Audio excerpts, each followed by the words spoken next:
sort of straighten out those sprite misalignments. He sort of doctored the head art and the hair art so that they should all blend a little bit more nicely. Oh, okay, that's cool. And That's the person that's behind Neoscav Extended, right? yes, yeah. He's done a ton of stuff for Neoscavenger modding and even some Ostranauts modding stuff. I'm sort of in the middle of talking with him about seeing if we can get beards working in the game on their own animated layer so that they don't have to replace hair. Which is great, because I need beards so bad so that we can create characters, like specific people. So many like characters in television and stuff have beards, so I can't create them for social media stuff. Yeah, that I think that'll be a game changer for a lot of people because it left out all of us hairy-faced people. Yeah, it's a really salient feature. I am beard face. Featureless face, otherwise featured. I also, they also did the like damaged floor thing, right? Because that was beautiful. I love that. Was that the same person? Oh yeah, Chico did the same treatment to damaged floors that walls have, so that adjacent floors will kind of like join them visually, which we went back and forth on the modding channel a bit when he showed that off, because I think it's technically possible, but there was one thing that it was rotations. So it won't work if you rotate anything on the ship, like when you dock with a ship and the ship rotates. Because I ran into a lot of that with the walls. All of the designs have to be radially symmetric, or at least bilaterally. I don't know what you call it when it's symmetric on both axes. But if there's even like one thing in one corner, when you rotate the ship, it stays in that corner and it just kind of looks weird. So it's like making a sprite sheet or something. Yeah, it literally is a sprite sheet. Yeah. So we're currently on the Steam store now. I'll just pop out some notifications to get some more people joining us. Great. Okay. If you maybe wanted to start and like go through kind of the character creator like visual stuff, maybe. Sure. Can we check levels real quick too? Can everybody who's watching on Steam tell us if the on a scale of 1 to 10, rate each of our voice volumes? Oh. Because I can change the. Well, really, the only thing I can change is the game audio. So. Also, I like how we said that, and then we were immediately quiet. Corey, you might be able to. You can change our things at the side, like slightly. You should be able to move around our sounds. Move around your. You mean in Discord, right? I think I have you guys both all the way, but I will check real quick.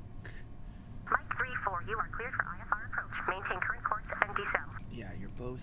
Oh wait, Dan's not all the way up, but at least in my headphones, Dan sounds good. It's my commanding voice. It is. I think, and if anyone is slightly quiet, it might be you, Charis, but that's okay, as long as people can hear it. Yeah, I mean, I'm only going to be popping in every so often to tell you what the chat's saying. Okay. Which, by the way, for everyone, because we're doing it on Discord and on Steam, if you don't see a message that we're talking about, it's just probably because it's on the other one. But we'll just remind people that that's going on. All right. So we're going to start here. We are in a... let me make sure I'm recording before I start. Yes. Okay. We are in a just pushed internal branch that Dan finished up this afternoon with a few small feature changes. And we're going to start a new character here, a new tune, and see how far we can get in this hour and a half we have. We're not going to spend probably too much time in character creation. Yeah. Just because we want to try and get into the main game loop and just because we always end up half an hour, 45 minutes in character creation. So I might just stick with what we got here, which is good old Carson Brady. Carson Brady. Actually, this is a cool looking character. If you haven't played before, you can make changes here. Oh no, but I'm gonna lose it. Oh no, it's still there. Okay. I like the scar. I like the eyes. Maybe the eyebrows. Maybe no. Oh, this is softer eyes. I like that. What a beefcake. If chat wants to Yeah. come up with a name, that could be good. That's that fine. would be Go pretty for it good. if you don't like Carson Brady. What about Carson Daly? Does that person exist yet? I don't know if that combo exists. Carson has beautiful eyes. A face made for MTV VJ. We're gonna go for Carson Brady until chat comes up with something different, and I'll log back up here. So, when you start, this is our character creator for those who haven't played before. I assume most people have, but this is our version of the character creator. You go over here and kind of start your career, and these are all going to be different backgrounds you can start with, and it's kind of a branching interactive fiction piece to start you off, and it carries with you all the stats and wealth and enemies and items and stuff from this section. Right now we have Shipbreaker available, so you can see here, I don't know if you guys can actually see my cursor, I hope you can, but I actually can't. Interesting. I forget why. Yeah, it has something to do with frame rates and such, but we're Carson Brady here, age 18. Are we always this young? That's quite young. I forgot how age works. Oh no, you start young, that's right. You start young, yeah. Every term is 1 year-ish. Right. So. And when we start, we work as a shipbreaker here. So we don't want to spend too much time reading all these sections, so we're just going to see. We'll let you guys do that on your own. But it looks like we made an enemy very quickly. All right, cool. And let's see. Kind of holding the crate. We made a friend over here. Attack this person. Wow, made a bunch of money and an enemy named Caitlin Huber. Attack again, okay. Alright, so then eventually your career brings you to a point where you can take a ship, a salvage ship. So this says you happen across an ad for a Ryoka 277A salvage pod. It's little more than a tin can with moving jets and life support, but it'll get you around K-Lake Boneyard well enough. More importantly, it could be a means to avoid long lines at the day labor berth and avoid the salvage tax levied by yard transports. I can't remember if this dialogue refers to the good pod or the bad pod. So this is the good one. Oh, well, let's take it because we got some money. We got a pod. Great. We do have a recommended name from chat, Carson McCarsonson. Okay, all right. Bodie McBoatface kind of situation. All right, chat. Mick Carson's son, so son of Carson also. Yes. Okay, cool. It's a sustainable naming convention. So you can actually go here to self-care and modify your stats, but we won't do that too much unless we have some floaters. Okay, we do have 3 points floating around, so we are going to add beautiful, because Carson is beautiful. We'll add Iron Stomach, because I appreciate that. And Optimist. Carson McCarsonson is just a real dreamboat. He's just the kind of guy you want running your ship. For sure. But probably not the kind of guy you want fixing your ship. He's not very smart. We got a himbo on our hands? Did you get any skills in... You probably got at least the spaceship engineering skill from being a shipbreaker. I forget how that worked, but... I hope so. I don't know how Carson got into becoming a captain if they have no skills whatsoever. So you can move here into the shop and prepare for life out in the boneyard. So remember, when you start, you're just going to be on this pod, kind of going around through this space junkyard. So you really want to make sure you're prepared. I believe we start with some stuff now. I'm going to remind myself and check our inventory. Okay, so here we are, Carson. We do start with a pressure suit and a pressure suit helmet, a drill, and a laser torch and a lamp. So it's actually a lot better than it used to be. It's most of what you need.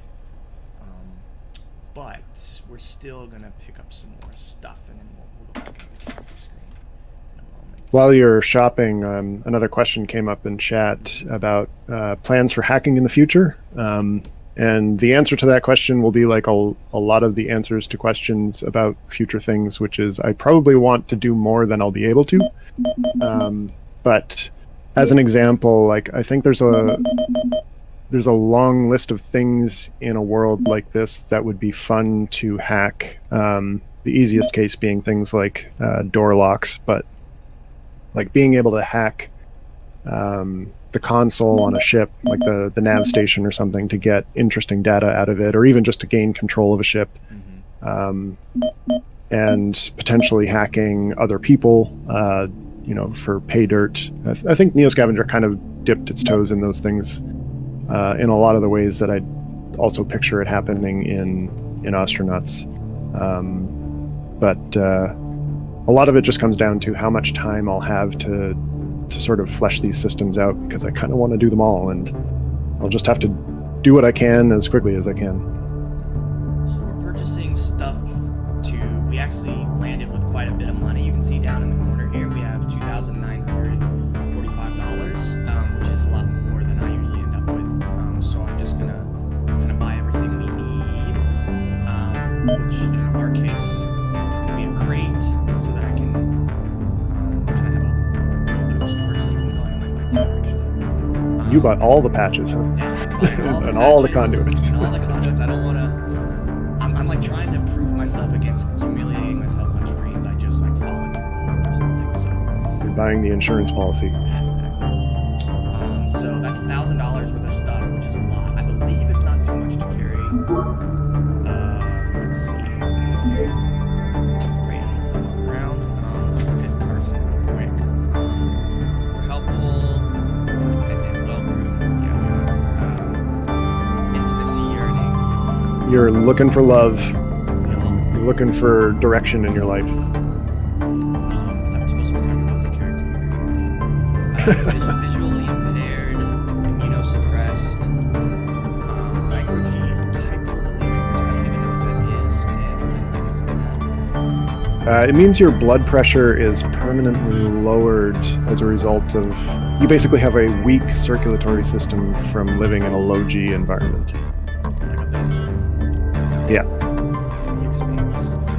Yeah. But we can hack, and we're an optimist, and we're attractive and charismatic, which is nice. Skilled in spaceship. That's good. And here's our inventory here, and you can see the stuff on the ground as well. We have our 2 crates, our patches, our conduits. Good to go.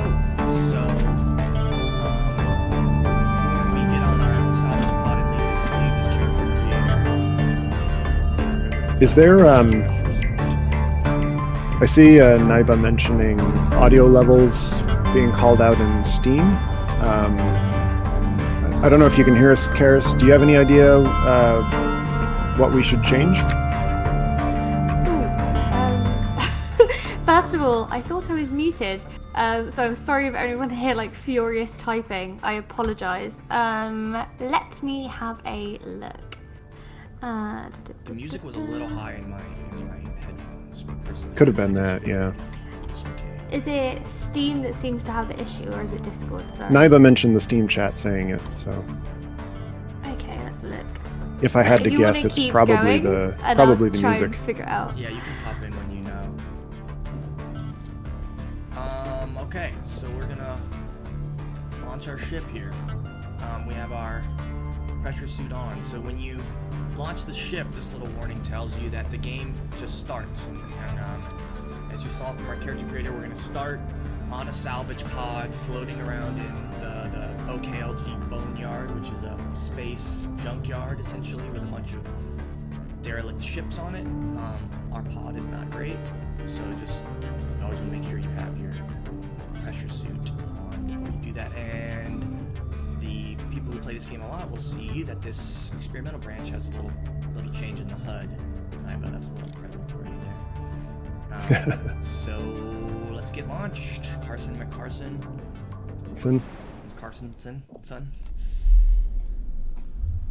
With one look back at the barracks you've called home all these years, you step through the threshold into your salvage pod. It won't get too far on its own, but you know of at least a few derelicts out here. K-leg Boneyard, that might be candidates for your next ship. Start checking derelicts out. Choose one to make your own. Hello, I have returned from Steam. Yeah, the audio for the game is really loud over there. Okay. Is there some way for you to turn it down? I don't know, maybe in OBS or maybe just in the game. How low have you got it going? I can turn it down quite low in the game as long as.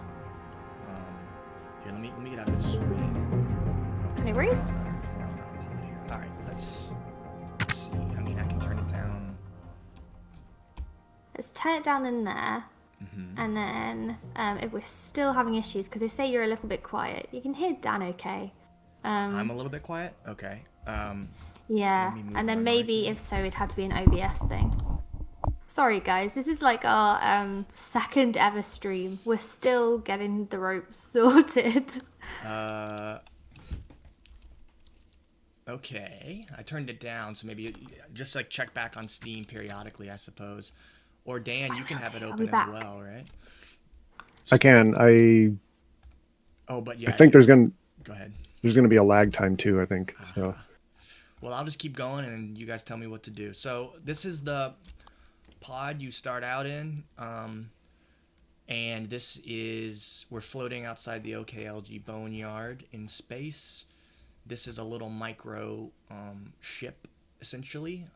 It has these two little engines. I'll kind of walk towards them. These two little engines on it, full of nitrogen that kind of blast you around. It's got a battery on it right here, and a heater over here. It's got an extra battery up here, and kind of a simple life support system with oxygen down here at the bottom. So I can actually take my helmet off and be safe because this ship has oxygen in it. If it didn't, probably this alarm up here would be going off. And if we were to check our objectives, we would see that we're going to use the Nav Station. So let's do that. Right click, Nav Station, use. Okay. So this is us sitting at the complex navigation system of a spaceship. Somebody's left a clever note for us if we don't want to crash. Alternatively, if you would like to get more detailed, somebody also left a manual on the ground, more detailed instructions on how to fly this thing. But Carson McCarstensen doesn't like to read, not a real reader, so we're just gonna. He feels like he already knows everything in that manual from a former life. Yeah, exactly. He was born to fly. Okay. So sorry. Might have to go into OBS because it still is really quite loud over there. Okay. Let me mess with OBS for a minute. The game is really loud, is what they're saying. So yeah, I think the game music is quite loud, and also it seems like Dan's a bit louder than Corey. I will turn Dan down a little bit in Discord. That could help. And then I will go into OBS and turn down Ostranauts game. I think I can do that. Let's try it. Yeah. Then we'll have it nailed. Yeah, Dan has gone up a little bit in volume. I'm just looking at the chats now. Yeah.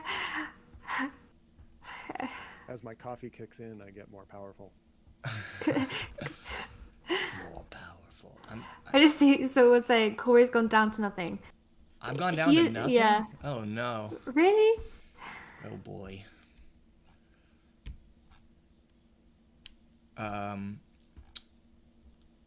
If anyone could enlighten me on how to turn down the audio in OBS. So I believe when you look at I don't even know how to describe it. When you look at it, you've got kind of like what you're showing out and what you're streaming, and then underneath it should say Sources, right? Yeah, so like in your sources it should show each of them, and then you would lower the one that's for the game, or like that sound at least. Oh, it's my desktop audio. Oh, I have it capturing my desktop audio. So I guess I'll just turn all of that down. But that might lose me completely. But sure. That might lower Dan as well. Yeah, but that's what we wanted, right? I mean, not too much, but all right. Let's try this. Somebody get that guy under control. we just turn off Dan's mic. Cut the mic. Hello? Cut the mic. Hello? Is anybody there? Okay, so I turned my desktop audio down, and you guys tell me. Colstar just came over, I assume from Steam, and says the audio's so much better on here. It is better on here. We're trying to sort it out. Okay, well, just keep popping in there and tell me if it's too loud, and I'll keep turning down my desktop audio. Okay, I'll give it another go. Yeah. So our salvage pod is pre-named here, and this is our. Oh wow! Oh wow! Already for real? Evasive maneuvers. Oh no. Oh boy! Oh boy! Actually, they're gonna move on. It looks like so. They finished their scan immediately upon seeing you and have started vectoring towards somebody else. Jeez, that was so close. They came right by me though. These guys, man. They know how to intimidate you. Yeah, they need to relax a bit, fellas. All right, so because I wrote the damn manual on this thing, I know a little bit about how to fly it, but I'm still not great. These are up here are the map controls. I guess you can't see my cursor, but the STN, PLA, INR. So this is our station view, which in our case will show us this asteroid that OKLG is on, and then surrounding it, these little yellow question marks are derelicts. These are just kind of broken down ships that are kind of the detritus of the shipbreaking trade and career. And we can zoom out to like a planetary view, and this is the entire solar system from the inner planets. In the middle there is the sun, and then we can go out even further and see all the way out to like Pluto and such. But for now, we just have this dinky little rig that can only use nitrogen to fly, and we're gonna fly somewhere. So how are we best gonna avoid these authorities? Maybe going like out this way? Is that too far? Let's see if I can go out that way. So I'm gonna be trying to go dock on a derelict. Chipping in to let you know, audio's all good. We're good to go. Incredible. Yay! They can hear both me and Dan, or is it all good because they can't hear me? If that's part of it. Oh no. It seems it. the quote specifically was pretty close to perfect. Oh. So Oh, wow. we're good. Wow.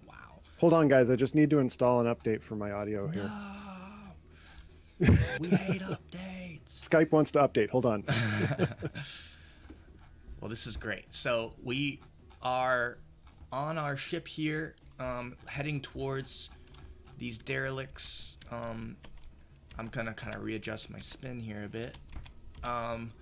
The ship we're on uses an RCS system, reactive maybe control system. Reaction control system, yeah. Reaction control system that blasts kind of inert gas, and then you're going to continue at that kind of pace, which is what's going on now. I'm in a bit of a spin, but that's okay. It doesn't matter that much, right? I'm going to stop though. Okay, great. My power reserve is not great, so I might have to change my battery soon. You see it's blinking. We've been talking a long time. I guess we've dipped below the threshold for warning. I think we're still okay though. I'm not that scared. We'll make it. Yeah. This time dilator down here is your friend, right? Because we're traveling without using fuel right now. You can't see, but I'm not pressing anything, and we're still traveling. And if we speed it up, it'll show us getting closer, but we're not spending fuel, which is great. Our fuel is right here, the RCS remass. Going at 4 times speed. I'm gonna get a little closer, and then I'm gonna go back to regular speed and try to hit, let's say, this little derelict here that we don't. We recently added the bearing indicator, the BRG that you see with the degree readout, because some players recommended adding it, and I think it was a good idea adding it. Mm-hmm. But I've actually gotten so used to flying without it and using VCRS that now it almost confuses me to be looking at bearing. I'm constantly like overshooting when I'm looking at that number. So, but all the information's there. So if you prefer to fly with heading information, the bearing's there. If you prefer like cross vector, that's there. Wow, I'm not doing a great job here. I'm trying to get within 5 kilometers of this thing at not too, without too much,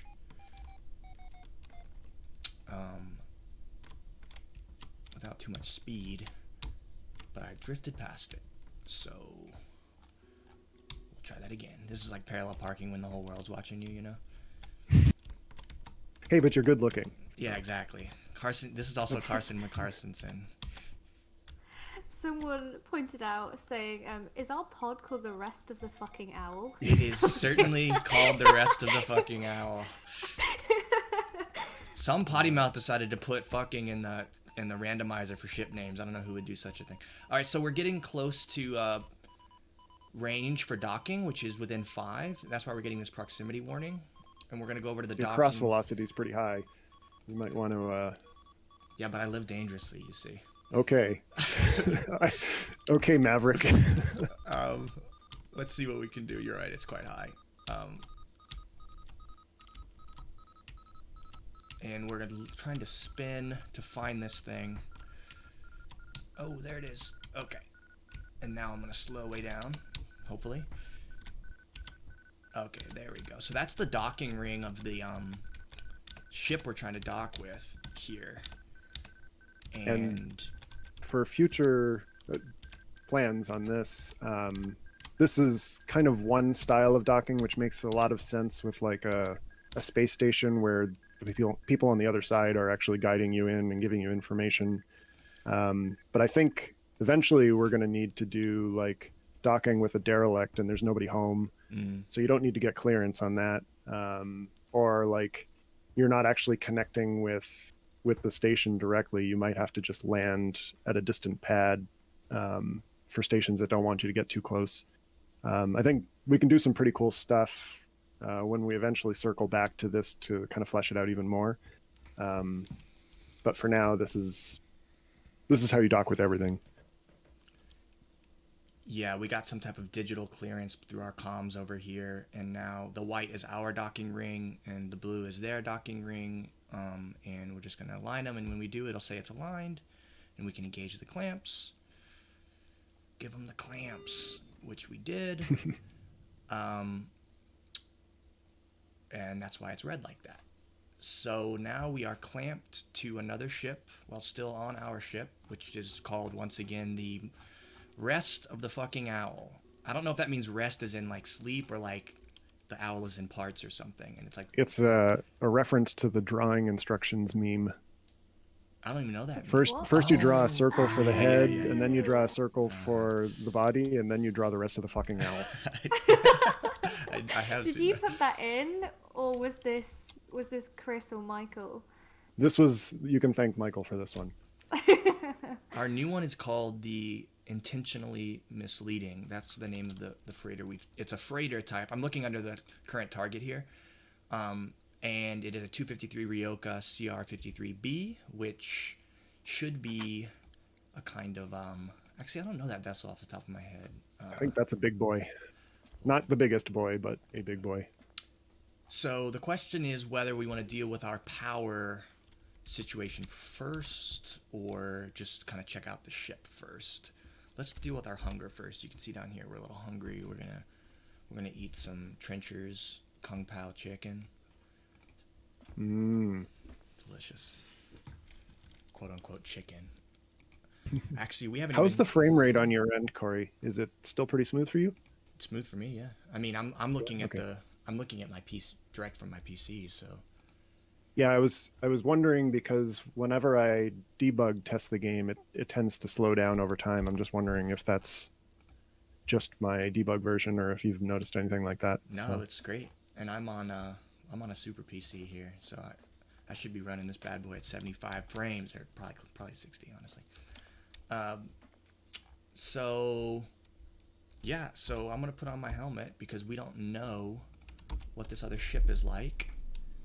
I'm gonna also go into power viz and see how our battery's doing. Not great, but we have this other battery here. I don't know, Dan, would you install the battery now? How impatient should we be? Oh, I don't know.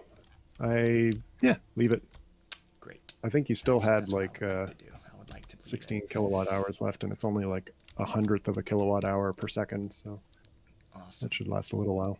So the environment system here is incredibly dynamic. as soon as we open this door, this was the docking ring that we just used. As soon as we open this door, all the precious environment we've built in our ship was going to rush into there, which is why you have an airlock. So we're going to shut this side. Now we're in the airlock, and you'll still see a little bit of the environment rush out, but we have a... I need to do auto-closing doors. It's on my list. Oh, right. You have to give permissions to open airlocks to your characters, just so they're not wandering around from airlock to airlock. So I'm going to give myself permission here. And it appears to be a lot of junk in front of me. What a mess. A lot of mess. I didn't hit it. So for that airlock thing, before we lose sight of it, you can manually open an airlock with that permission set to false, but you have to tell your captain to open every single airlock manually, anyone that has a pressure difference across it. Switching that permission to true lets the AI decide, which is usually a bad idea because they'll go anywhere they want and open and vent your ship. So in case you want kind of fine-tuned control over which locks open and close, I usually leave it to false and then just manually open each door that I want to open.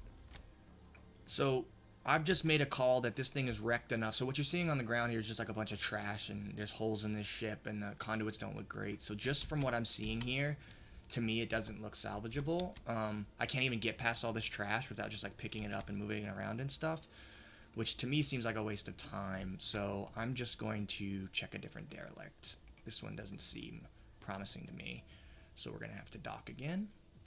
I agree with that executive decision. Thank you, thank you, thank you. So there's the air we're talking about. That particle effect is very important to watch out for, especially later, because it can mean there's precious air rushing out of your ship. But for right now, we should be good. So I'm going to take off my helmet. A little cold in here, but that's okay. And we're gonna fly again. We're gonna take to the skies. Don't crash. Got it. We're going to push back taxi, which is like disembarking from the docking ring, accepting these permissions, unengage the clamps, and I'm just gonna back away slowly. And you can see me doing that here. Now I wish I conveniently backing towards a nearby ship. We are indeed doing that. Now I'm wishing I changed the battery, though. That's okay. Goodbye, the intentionally misleading. You were intentionally misleading. True to yourself. Aptly named. Yeah. So we're just gonna back in reverse. Is the docking ring on the back of this triangle? I can't remember.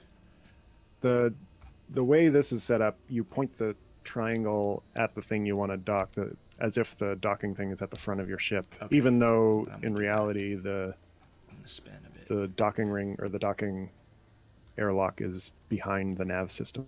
Right. There's a lot of I'm spending too much complications that start to become an issue if we try and accurately model where the docking ring is relative to each ship. So we do a little bit of hand waving to make it easier for people to fly. Maybe someday we'll make it 100% accurate just to see, but I have a feeling it may alienate some people. So that proximity warning is one of the most it's frightening. I always turn it off. Scary sounds. It like immediately gives you anxiety. Actually, I'll turn it on here because it's pretty cool when you. Oh wait, I already turned it off. It's really cool when you're docking, but it builds up tension, like for sure. Like it definitely shouldn't be taken out or anything like that. I'm not saying that, but it's just it's really, a bit like the aliens motion detector. Yeah. I think it's actually like the rhythm of it, and maybe even the tone was modeled after naval ship alarms, military naval ships. Cool. For collision warning. Oh, really? I didn't know that. And I want to do the same thing when we eventually add fire to the game. I want to do the same thing because the shuttle has a specific sound for like general alarm, fire alarm, and I think there was another one. But being able to have like sort of audio awareness of what's going on without having to see it is something I would like to kind of lean on a bit more. And you may notice like a lot of the items in the game, they emit noises like based on the state that they're in. And I would like to even push that a bit further. So like if this is a damaged air pump, it makes grinding pumping noises instead of just normal pumping noises. So you can actually walk down a hallway and be like, oh God, that thing's breaking down on me. But right now, most of the things just sort of have an on noise and an off noise. And we'll have to get around to kind of like damaged versions of those things at some point. I like that very specific kind of nerdiness though, because I think that's what gives sitting down at like the navigation console that really cool feel is that you have the buttons that have like really specifically nice clicks. Yeah, if you were it's very tactile.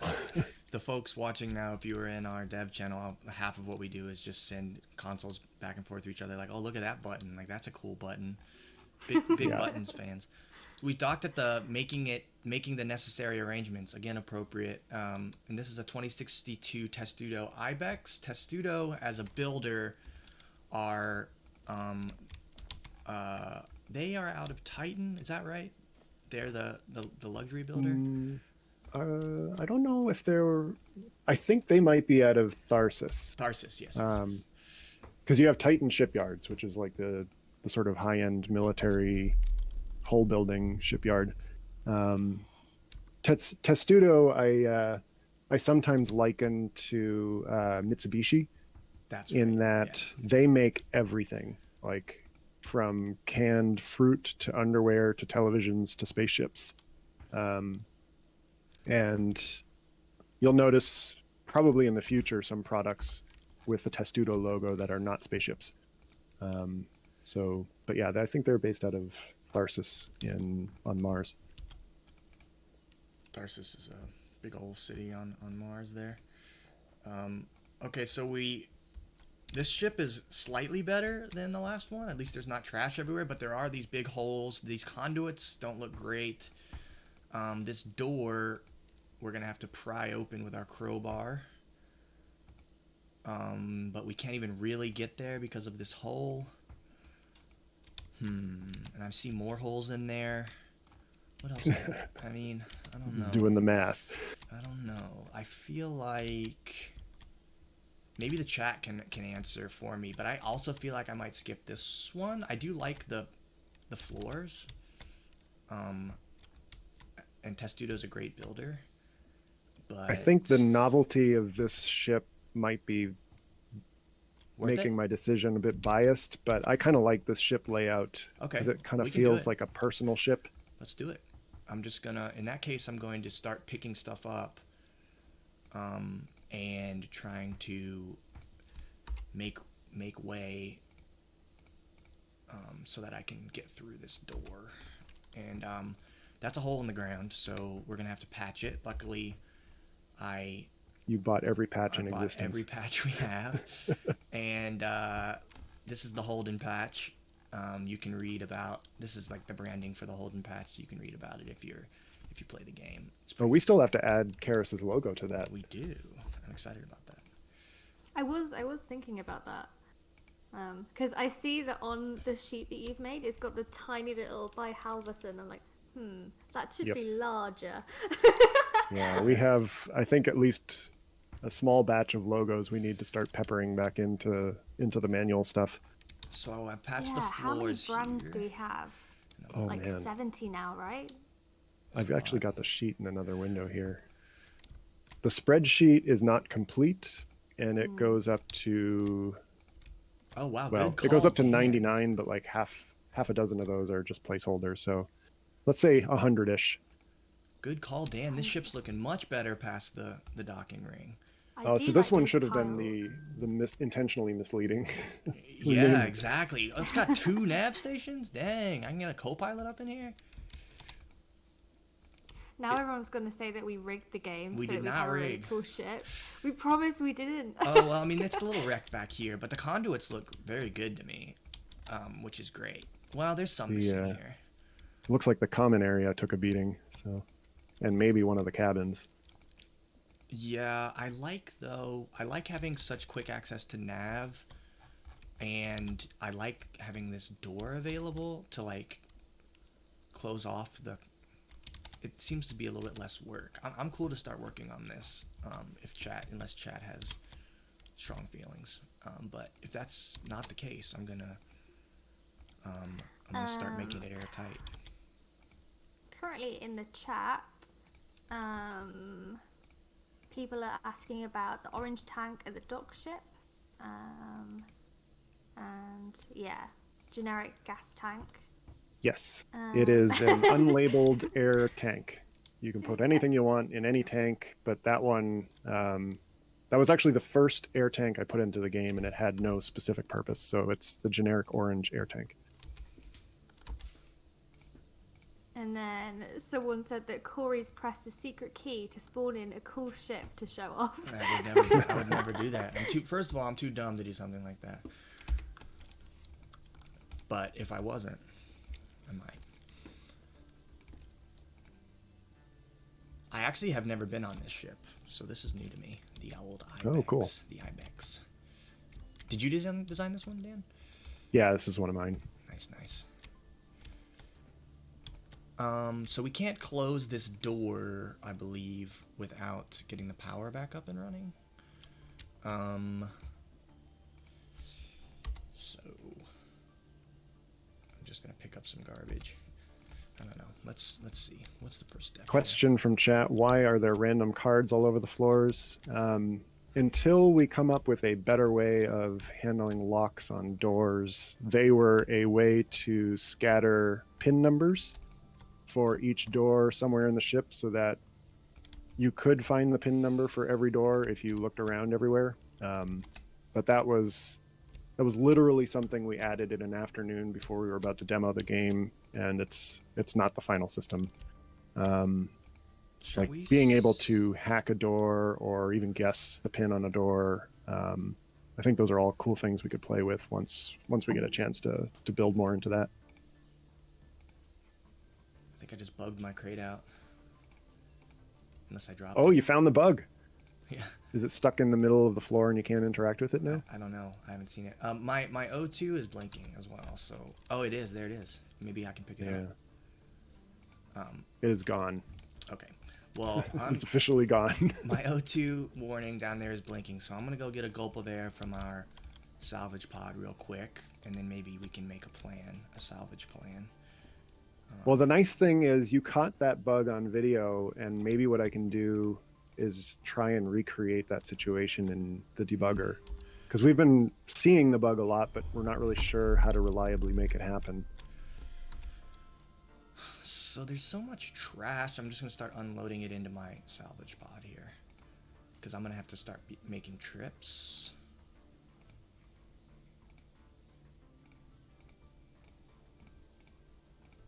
Picking up trash. The blue bottle special. I'm glad to hear Dredd says they like the way the game's progressing since the demo, and I'm glad to hear that. It definitely, the demo was that March last year? So I guess that's about a year ago. Mm-hmm. Right when the world fell apart, around there. Yeah, right at the end of the universe. At PAX, I remember being at PAX and being like, "Oh, yeah. There's a virus in America." Surely not.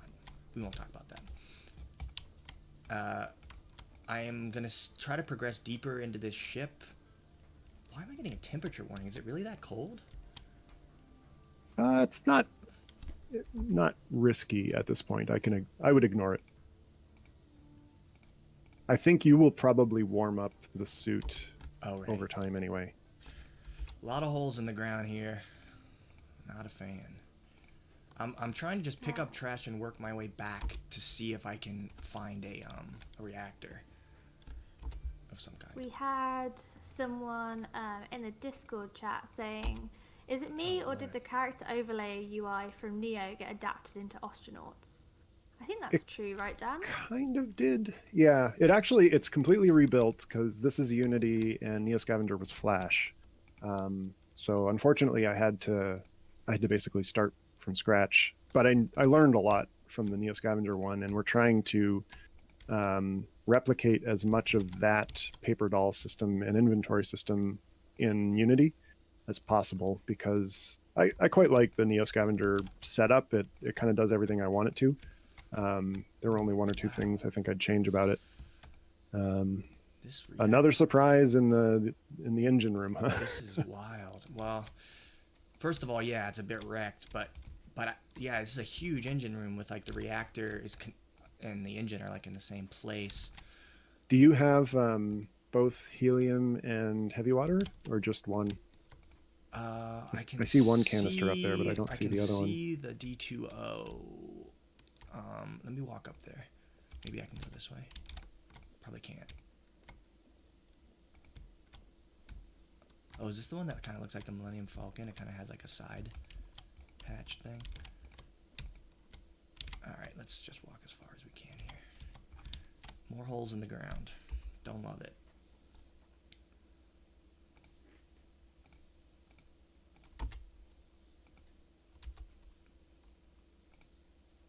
Most of these ships should have spare floor parts and wall parts somewhere. They may be on the other side of this gap, though. Kind of like a little pile of repair pieces. Right.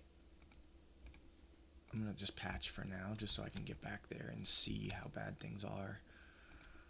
Okay, so we have the heavy water. Oh, look. Oh, but we don't have helium.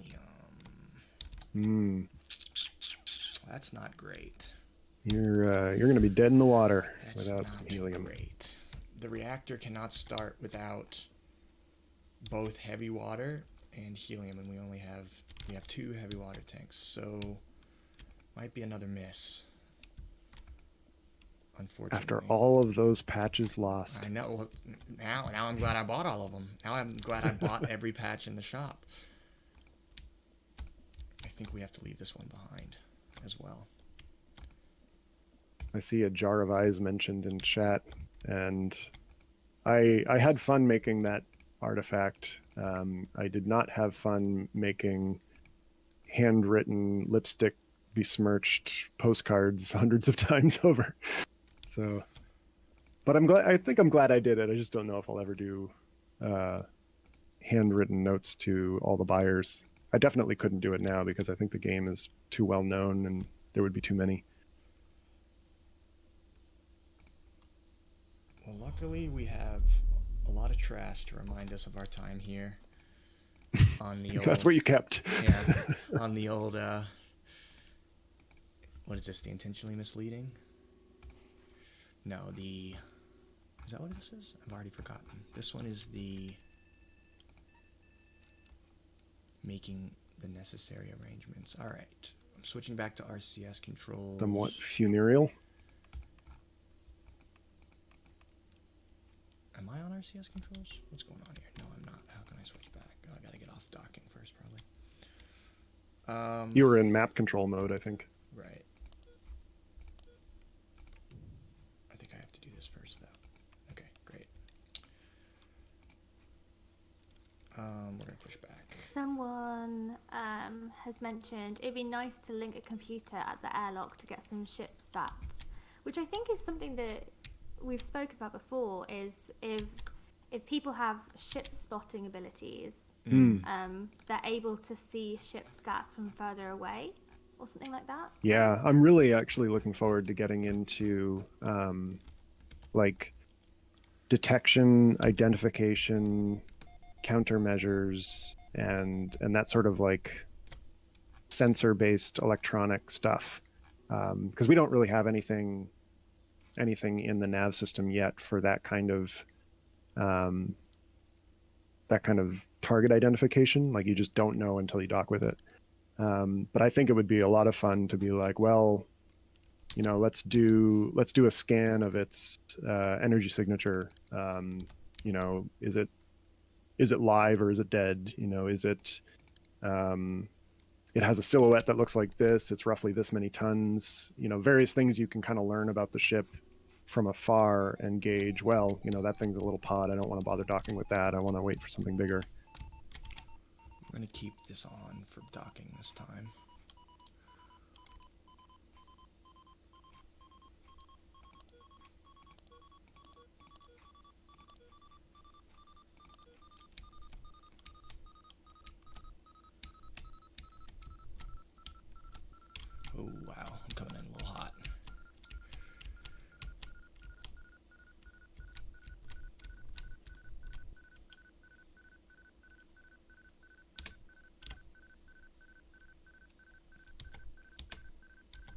I'm using the WASD keys, by the way,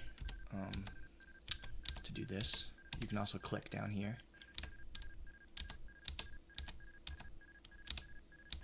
Yeah, those buttons were a late addition that somebody in, I think the forums recommended. They said it would be really nice for sort of alternative control players to be able to do it through buttons on screen instead of using the mouse and keyboard combo. So we're on the lookout for that kind of stuff if people have suggestions like that. Another one, which we haven't done yet, but is on our list, is color blindness options, because everything I've got in the game for good versus bad is red and green. So you can imagine how confusing that is for people. Well, luckily there's no difference between good and bad. So yes, it is all bad. So some of that's going to be hard, which is why it hasn't been done yet. Like all of the graphics that are sort of pre-baked to be a color would have to be redone. But at least things like the text colors, I think, will be easy to change because we just have a text file for all the colors. all right, can we get a no whammies in the chat? I want a good ship. I'm tired of getting jumped. Can we get something going? Can I get some type of like luck or something? Oh my god, it looks it's like looking trash. pretty messy down there. It's awful. Do you remember what kind it was? It's a Ryoka, I guess a tug. Oh my gosh. Oh, it's just a pod. It's another pot. Oh, we this thing's somehow trashed. got a worse version of the ship we're already in. This is the luck we're having today. Hey, but there's a patch on the floor. And we love patches. We do love the patches. I guess I could steal the N2 out of here or the battery. I mean, that wouldn't be horrible. But I'm just tempted. Can you actually reach it? I'd have to move a bunch of garbage around again. I'm tempted to just check another ship. Yeah, I was gonna say, watch that door. Corey really wants to just like be like, yeah, screw this one, I'm not bothering. That was a junker. It's a piece. Carson McCarsonson is like, I didn't know it would be this hard. Yeah. He's like, when I left my modeling career, I never thought it would be this difficult. So, back to table dances on K-Leg, I guess. So we've got a few things going on in both chats. So we had someone ask if you could download a demo. So no, Ostranauts is still in early access, so you can buy Ostranauts and kind of watch the progress. So we're regularly putting out patches and trying to stay in contact as much as possible with the community on what we're up to and what we're trying to do. We've got roadmaps and stuff out there as well, but we don't have a demo. Yeah, I know we did have a in demo for Neoscout. PAX, but it is so far behind where the game is now. It would be sort of misleading even. So luckily there was another one right beside us, like literally within docking range. So as long as I don't run into it, which I might, I think it'll be fine. Okay. it was close. Course corrected. Nobody saw that. I assume Chad is just singing my praises as a pilot. I mean Carson's praises. Honestly, they're kind of going a little bit chaotic. Someone said break a leg. Someone said break a ship. Okay. And another they person want said me to break wreck. K-leg. Okay. They want me to wreck. See, this is the problem with streaming. Everybody just wants to see you break your bones. You're not bombastic enough. I mean, I could run into this thing, but then we'd just be looking at more trash. We've already seen enough wrecked ships for one exactly. stream. We're trying to see a beautiful... What do I want? I want to see a beautiful speakeasy ship. That would be ideal. Somebody said the interface looks very similar to Caravaneer 2. I've actually never played Caravaneer 2, but I did play Caravaneer 1. I really liked it. That was... Actually, I think I played that before I released Neo Scavenger. It's another Testudo IBEX. Sorry to interrupt. So, go ahead. That's okay. The other question is out of spaceship movement. I'd love to do that. Like basically extravehicular activities. I don't know how I'll do that. Oh, baby. Look at this ship. But it would be cool if we could. Look at this beautiful ship. I can't open the door, but it's beautiful. Did I drop my crowbar? Why can't I pry this? This is a How locked do you- door. Oh, no. Do you just have a good feeling about this one? Is that what's happening? No, I can already tell. I mean, the conduits look great. There's nothing busted on the floor. I haven't seen a single hole yet. So as long as all the pieces are here, I would guess this is pretty good in terms of the randomizer. But Naiba's clawing his eyes out in chat. oh, because I don't know how to open this door. He's like, uninstall, uninstall. Okay, sorry, Naiba, my bad. I was wondering if I could find the pin for it, but then I would need power. Sorry, buddy. All right, I'm speeding it up so we don't have to watch myself uninstall. Okay. This is a better version of the ship we were on before. Oh, come on. Still not that bad, though. Well, it looks like it had the same misfortune in the common area. Oh, back here. How's the engine room looking? Let's see. Can't really tell. Ooh, look how happy I am. What a looker. You're actually your meaningless life has gained meaning, and somehow your intimacy. I think I don't know how that happened.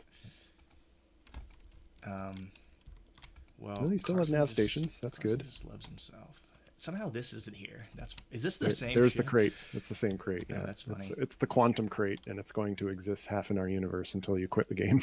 That's very cool. Okay, let's see if this Ibex has the same problem as the last one. This one has helium, but no heavy water. You already know that? No. Oh. Okay, there's the helium. Oh, the engine room looks great. No reactor, though. No. Ha. No. Here's where the reactor would be.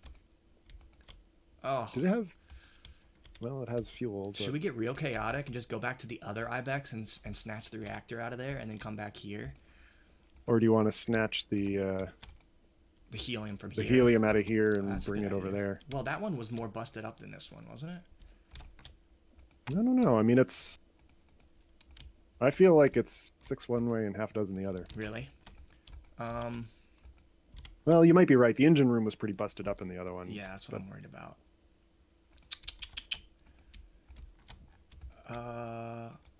Let's do a little sweep of this to make sure there's nothing too messed up, and then I think I will just go take the reactor out of the other. So I'm looking at the conduits here, which I like. If you look at the sort of power cords around the outside of the ship, I'm not seeing a ton missing, which is good. And the engine room looks pretty good. One battery. I can maybe take a battery out of the other. A bunch of thrusters. Yeah.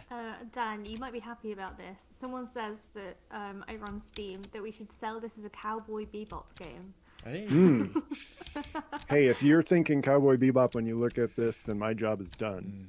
Exactly. Yeah.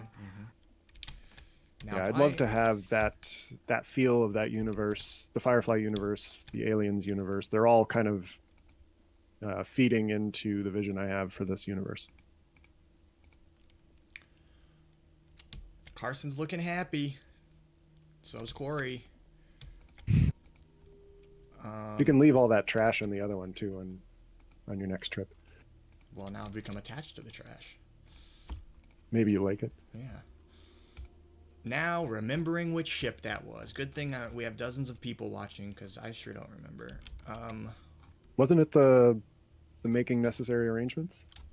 Yeah, I think it was. So let's go back to that ship. You're still only at 15 kilowatt hours. Like you're gonna have plenty of time on that almost dead battery. I'm being very thrifty. I'm like barely blasting the RCS and then using the time dilator.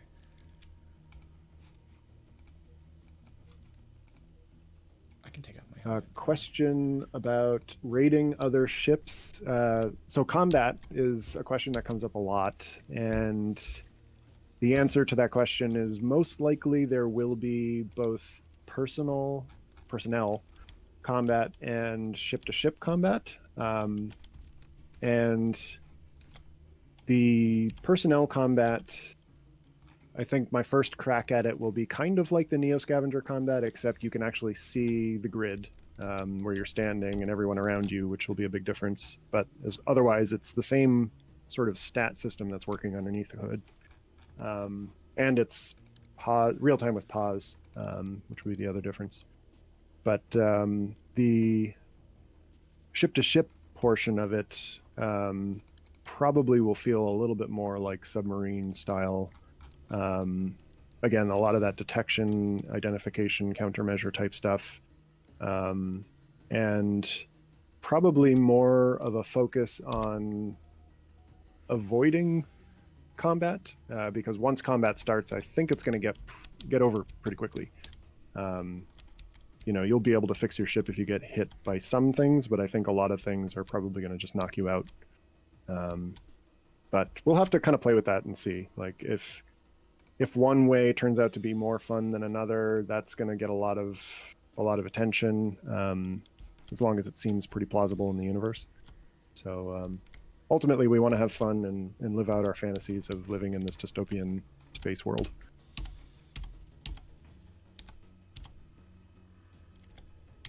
Yeah, you can imagine, if some ship is armed, once the target's locked on and you've made the decision to fire that torpedo, I mean, there's not much most ships can do to avoid something like that. Yeah, like I think if you got hit by a railgun or something like that, you might walk away from that if it doesn't hit anything critical and you patch things up, or you're wearing a suit and don't suffocate. But if it's something like, the blast from a torpedo, I mean, that's probably going to crumple or vaporize most of the ship on the side facing the torpedo. So can you walk away from that? I don't think so. We'll see. Countermeasures, though, I think countermeasures with a torpedo might still be on the table, right? Like, you have at least a little bit of time to intercept or maybe divert the torpedo.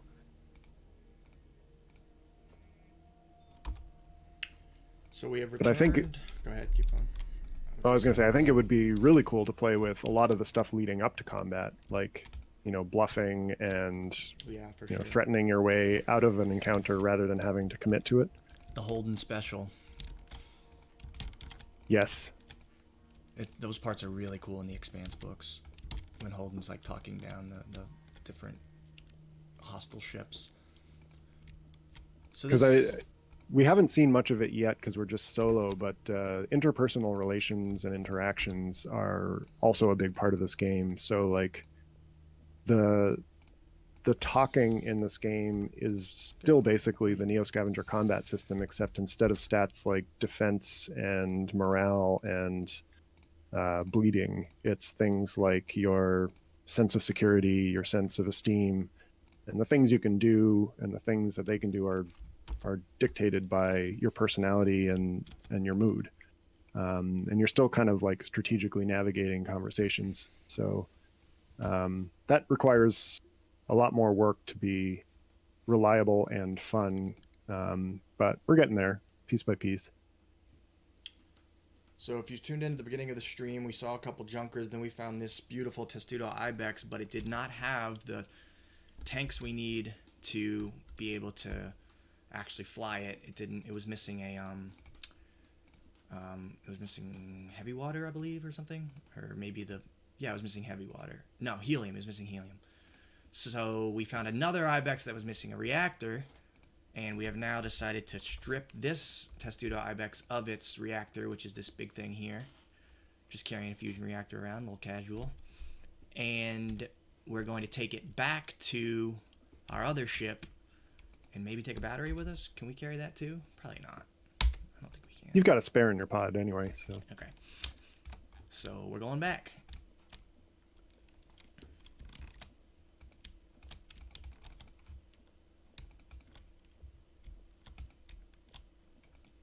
How's Carson feeling? We just had a question saying, is there going to be planets? So a lot of the questions that we're getting from Steam are a lot of people that haven't seen the game before. Oh, cool. So it's a weird mix because we have people over on our Discord that are like, I know about Neo Scavenger, I've played Ostranauts, I've got like these questions, and then over on Steam people are like, hey, what is this fun thing. That's good. That means there are a couple eyeballs that have never seen this before. Yeah. So, Dan, will there be planets? That is a tricky question. So there are planets in the game. All of the planets in our solar system are modeled, and most of the planetoids and moons. And there are places mechanics, which is sweet. Yeah, and a lot of the stations in the game are kind of spread out throughout the planets and moons. So there are places to go that are surface stations. And what those will look like over time may change. Right now, it's almost like docking to another very large ship with like rock or dirt surrounding it.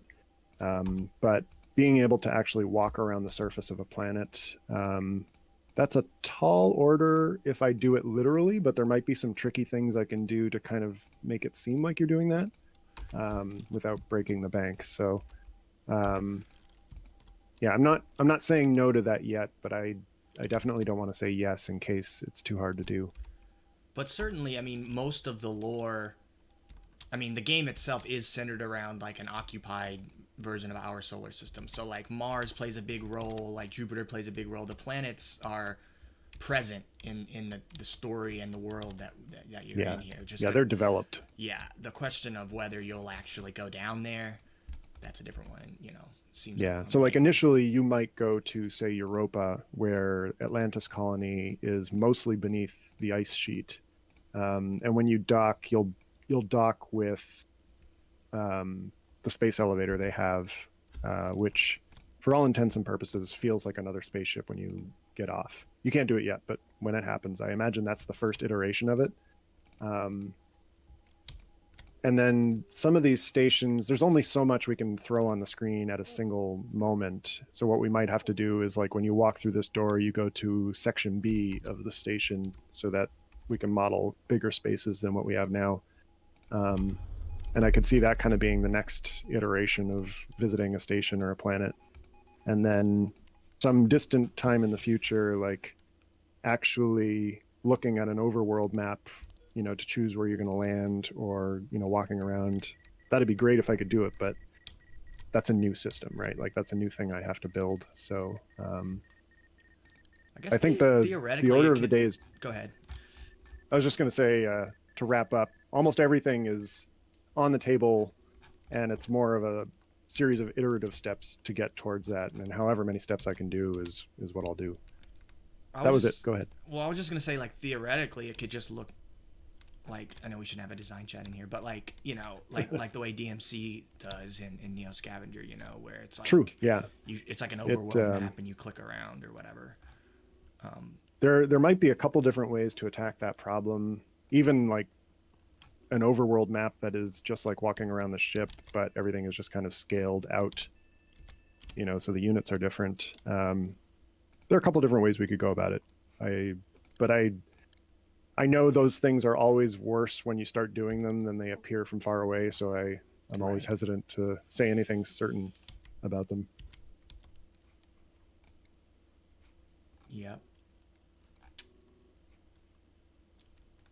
I'm certainly excited to at least just be in orbit of Mars and see kind of like the different culture that's developed out there. There's a little bit more money out in the Mars world in this world. I'm not going to hit that, am I? You're going to be close, but I think you'll be all right. Oh no. I'm good.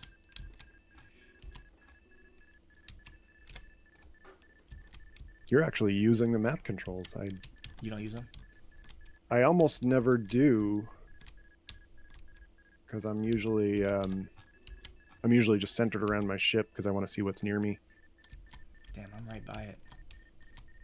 I'm going to turn that off and pretend it's not happening. I forgot which one it is. Just switch screens. If I can't see it, it'll be fine. Do you remember which one it is? Is it the V or the J? Oh boy. Okay, it's the V. They're sorted by distance there too, if that helps. Oh, I've never been that close to a bunch of them. Okay. Don't worry, guys. We'll have a ship up and running soon. Carson's not worried. Look at him. Grinning. He's like, I'm still alive. I've been at this for 45 minutes and I'm still alive. Which is surprising. That's pretty good. Did a pretty good job. Hasn't even come back for resupply yet. He's still alive out there. Oh yeah, that's true. That's true. You haven't come across anything fatal yet. I always like to think about in this first stretch of the game, you know, narratively coming out of that character creator, you know, you're spending years and years building up money for this pod, you know? Like you're just a humble shipbreaker. And so this first hour is like so high, like for the character anyway, if not for the player, it's so high risk, right? Like you just spent your years and years of your life and your entire wad on this thing, and like if you mess it up, like that's it, like your life down the drain. Yeah. So maybe Carson is just elated that he's actually seems like he's about to get on a ship right here, and it will be his. Assuming he doesn't get caught by the authorities, or I don't. He's docking with this ship like it's his ship already. Coming in ginger. Oh, how fast you dock? I want to see you. I dock at a smooth 99.99 meters per second. Okay, so here's the thing. Dan's gonna play. I'm gonna make Dan play next time because I don't want to. I'm scared. I'm gonna be so bad that it'll annoy people. But Dan playing is going to be really interesting to see how quickly he does things and how easy he finds them. Have you seen that, like, it's somewhat unrealistic the way I dock, and I'll be ashamed. So. Have you seen the viral video of, or maybe it's not even a viral video, maybe it, you know, that guy coming in at like 90 miles an hour and just parallel parking? That's what you're gonna do. Just Ace Ventura? Is it from Ace Ventura? Maybe that's what I'm thinking, or maybe it's that from happens Austin Powers. in that movie, I think, doesn't it? It's probably a guy in Hollywood who can do it, and he does it in a bunch of different movies. But yeah, that's gonna be you. You're just gonna like fly in at 90 miles. Or is that Ken Block? Chime in the chat, folks. What 90s comedy has a man parking at 90 miles an hour? Okay, so not specifically for that question, but for other things, we've had a question that you get quite frequently about how will long-range travel work. So we've had that from the Discord. Oh shit! Sorry. Long-range travel. Oh, there goes all your air. Damn it! Long-range travel is. If you've watched The Expanse, it's going to work a lot like that. The fusion reactor you have is going to accelerate halfway towards your destination. You're going to flip around and then decelerate the other half. So it's the shortest time way to get from point A to point B, but that will still take probably days, more likely weeks, and in some cases potentially months to cross the system. So these are going to be long haul trips, and you're going to have to supply yourself accordingly and deal with all of the drama of being locked in there with your crew. That said, we're going to need another way of fast forwarding besides 16 times speed, because even that kind of trip would just be untenable. So I think there's going to have to be some sort of a fade to black. 8 hours later, this interesting thing happens. You deal with it, and then after it's resolved, hit the fast forward button again, fade to black, until you get to kind of more consistent action at the other end. And yeah, any number of things could happen between point A and point B too, right? Like the bread and butter of a show like Firefly or The Expanse is you were planning a quiet trip for a week and a half to cross the system, and then halfway there, this system blew out on you, or somebody intercepted you on the way there, or you get a call from somebody that you know and they're in trouble and you have to change your course. And I guess if the question was more about the mechanics, like how do you control that? Right now, the nav system is the way you would control that. You would choose a destination and probably let autopilot handle it, because again, it's just weeks at the helm. I'll show that real quick. I'm right by the nav station, so I can show. Okay. I forget how much of that is actually still working. I think I cut off a lot of that to avoid people trying and wondering why it didn't work. Well, just to show the system. So we're right outside OKLG, which is off of an asteroid. That's that big green thing. And then if we go to the planetary view, you'll see a little further out. And then if you go look at all the inner planets, so those are the planets right there. And you would use this long-range course plot here, which uses a different engine. It's actually the engine that we're kind of installing right now. It's the so-called torch engine. Instead of what we've been flying on, which is a RCS system, closer to what actual spaceships use. Yeah. And those fusion torches can produce a pretty high amount of acceleration, like probably more than a human could stand. But in the game, on the order of 1 or 2 Earth gravities worth of acceleration, because otherwise you would run into health issues for being in high gravity too long.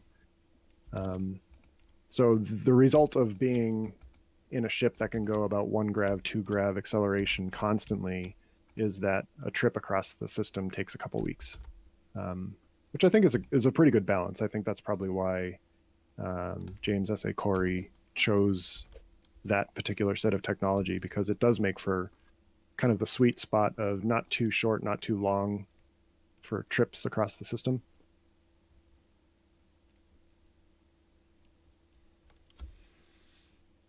So we have these 2 batteries hooked up to this reactor, and the reactor runs on heavy water and helium. Dan can talk about the tech there if he'd like, but just to show you that we have it, the D2O here and the HE3. So this, inside this box, is generating a kind of nuclear fusion, I should say, right? Fusion. Mm-hmm. But you got to get it working first. So I'm going to try to power on the reactor. First, I'm going to check to see.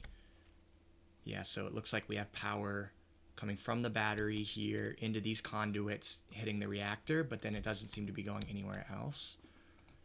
Is there any conduit coming out the other end? There's not. So I can maybe just connect it up to here, and maybe that'll get us out to yeah, the it's just missing, system. Looks like 3 pieces.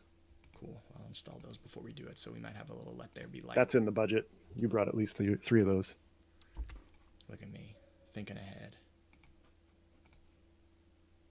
Also, Naiba is pointing out that there is a override switch right there if you wanted to bypass the reactor and just power the ship through batteries. Naiba is the resident ship expert. How quick would the battery drain itself though if I were to do that, Naiba? It might be. I mean, you only have 2 down there, and it is a medium-sized ship, so it could run down. Not like instantly, but it could run down pretty quickly. I think what you're doing is good, though, just to show people kind of a more long-term solution to getting a ship up and running. This is kind of what I would normally do, too. Right. Once you have a reactor, the reactors are just they're so powerful. I mean, you can use the fuel you have to power your batteries to... Yeah. Like, basically, you can just kind of live on that. So that's the one sort of, one of the most unrealistic things about the technology in this game, and for that matter in the Expanse, is that the fusion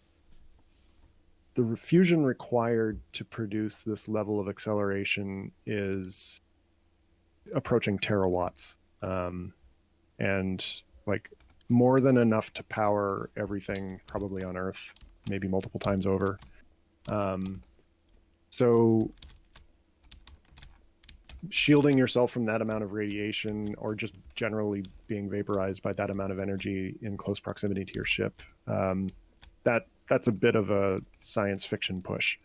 There are some people who actually are speculating that you could probably hold the reaction a few hundred kilometers behind your ship with magnetic fields, and then just send the pellets of fuel out back there and have the lasers sort of explode them there, which is an interesting idea. But then you're just setting off nuclear reactions in space, like right behind you. Well, you kind of are anyway. I mean, even if the reactor was entirely enclosed in your ship, there's going to be an exhaust plume out the back of your ship, tens if not hundreds of kilometers long, that nobody's going to want to be in. So I think the efficiency is another thing that a number of people have pointed out, that this is assuming the reaction is nearly maximum efficiency for this type of technology, which is like we can't even get more energy out than we put into fusion with current day technology. So the idea that we get maximum efficiency is pretty far-fetched. But we need to do something, so that's what we did. So here we go. This is going to be me trying to start a fusion reactor. It's not easy, even if you've done it a bunch of times. As you can see, Carson McCarson is probably not a natural thing that he knows how to do here. So we're going to have to follow this ignition sequence as best we can and kind of learn from there. Like Neo Scavenger, if you've played that, you know, your character doesn't necessarily level up in those games, right? But you get better as a player by understanding like game knowledge, and the more you play it, you just get naturally better at it, and so your character kind of benefits from your knowledge. That's true in this game too. I'm sure people are just very good at starting this thing from nothing at this point because they've done it so many times. It's still kind of like intentionally confusing to be kind of like fun and interesting, and it's actually a real treat the first time you start one up. But yeah, I'm gonna try to do it from scratch here. So basically what we're gonna do is, I was just gonna say, the Discord chat said, actually, I found it pretty easy because the instructions are right on the panel. well, So I liked hearing you Corey say, is just role-playing Carson. Oh, I see. Okay, sorry. no, I still hunt and peck when it's time to I'm like fuel reg, you know, and then, well, I don't know, maybe I'm just bad at it. No, honestly, on your side of things, I watched a friend try and do this for the first time, and they just started clicking things, and I was like, "What are you doing? This is a nuclear reactor. Why don't you read it? Yeah. Use the consequences."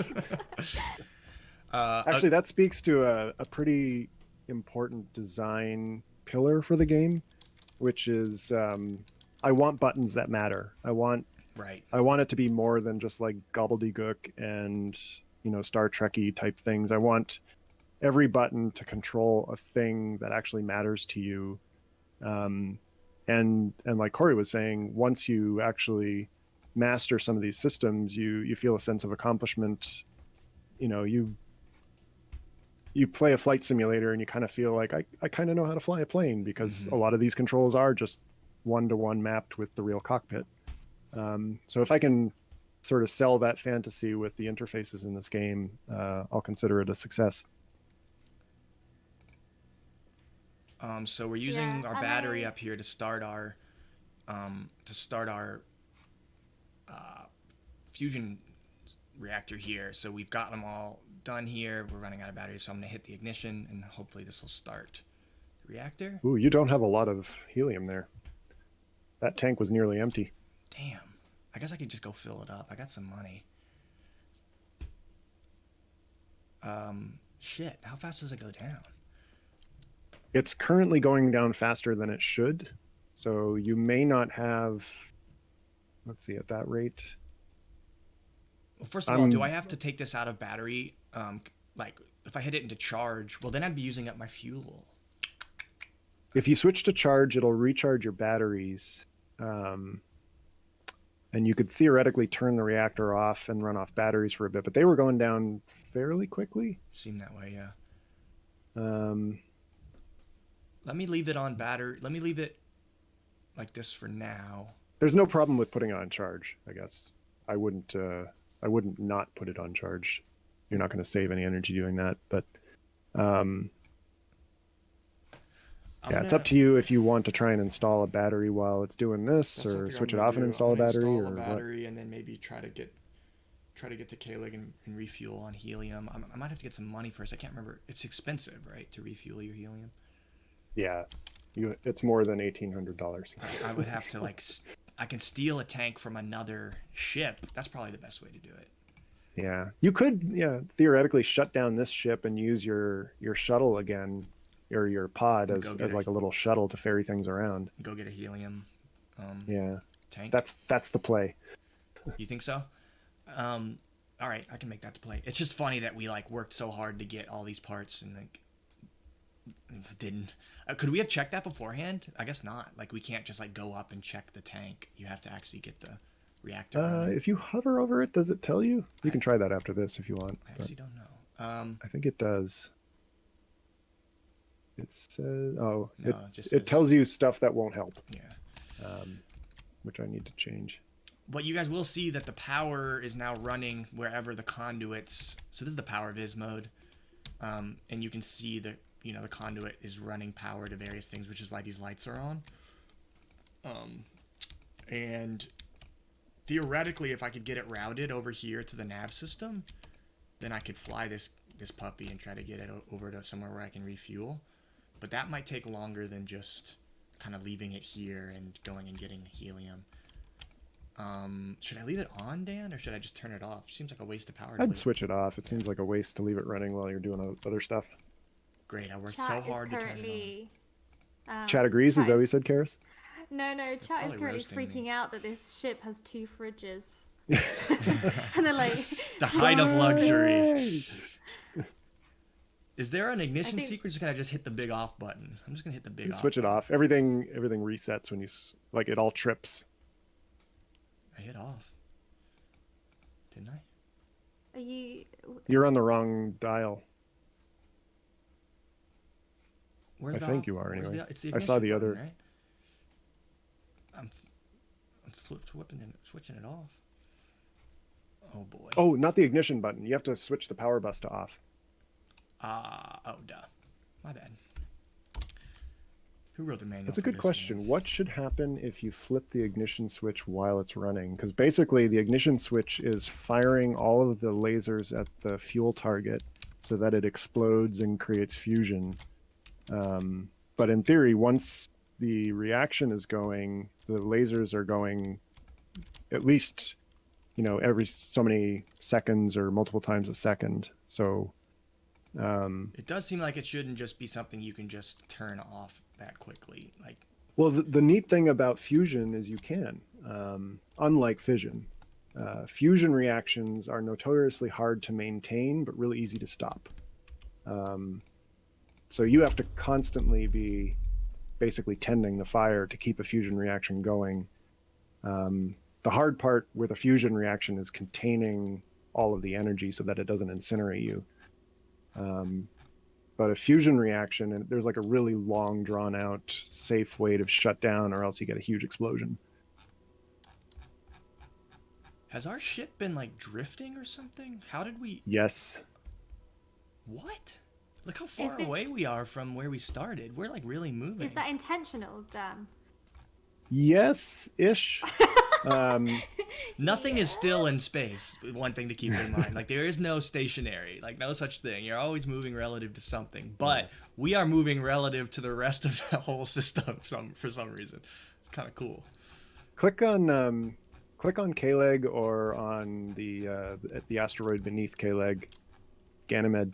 See what your relative velocity is to that. We're let's frozen see. relative to... Oh, no, No, we you're are. going- We're moving a little bit. Yeah. 28 meters a second. It's not nothing, but it's not fast either. Huh. So we just latched onto a ship that was moving. I guess, like I said, they're all moving. in You a bumped sense. it, Yeah. and Oh, you I nudged did it. bump it. Yeah, that's what happened. While I was bragging about how good of a pilot I was. You are unfortunately on the wrong side of the asteroid if you wanted to dock to K-Leg for anything, but there's at least some other ships nearby. Yeah, I think the plan is to go grab a helium tank and install it. Did you remember if any of these had one? Oops, I almost wrecked. Let's disengage first. How about that? It's bound to happen at some point. You've been doing so well so far. Thank you, thank you. So we're getting more questions from the chat. We had one quite a while ago that was asking about kind of in-game currency and economy. And I know that's something that you've said, oh we'll come to that later. Yeah. You mean the So for economy now- of like the dollars, like the money in the shop and stuff? Yeah, I mean, the currency right now, everything's just set to dollars for convenience, but I have sort of a far-fetched plan where currency exchanges would be fun. Fun in quotes, just because when I lived in Canada and frequently visited the States, dealing with two different currencies for day-to-day stuff was a real annoyance. But that kind of annoyance can be sort of a way to immerse yourself in the universe. Which is all to say that I think I will dabble in having multiple currencies, and whether or not that means there's an economy system under the hood or just the illusion of one, we'll probably try it.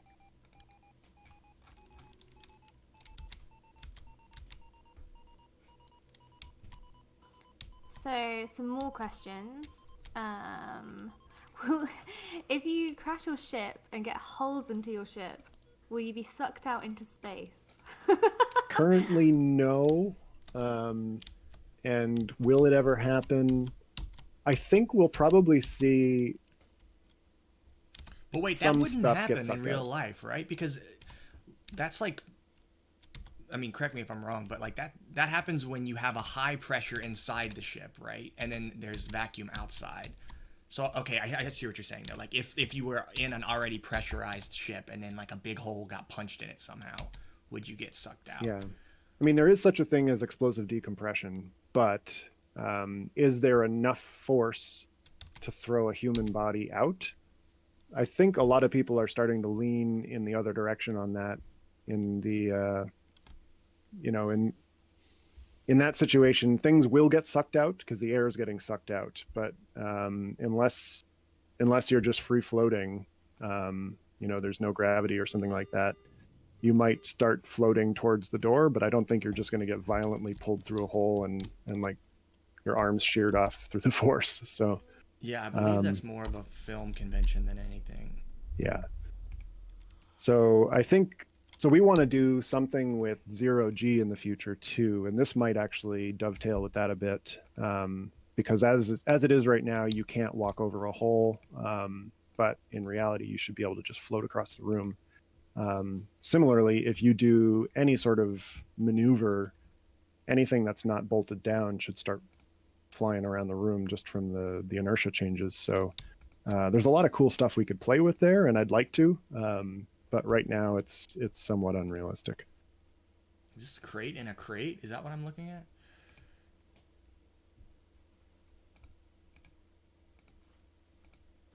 Look, we don't talk about the crates, especially the community playoffs.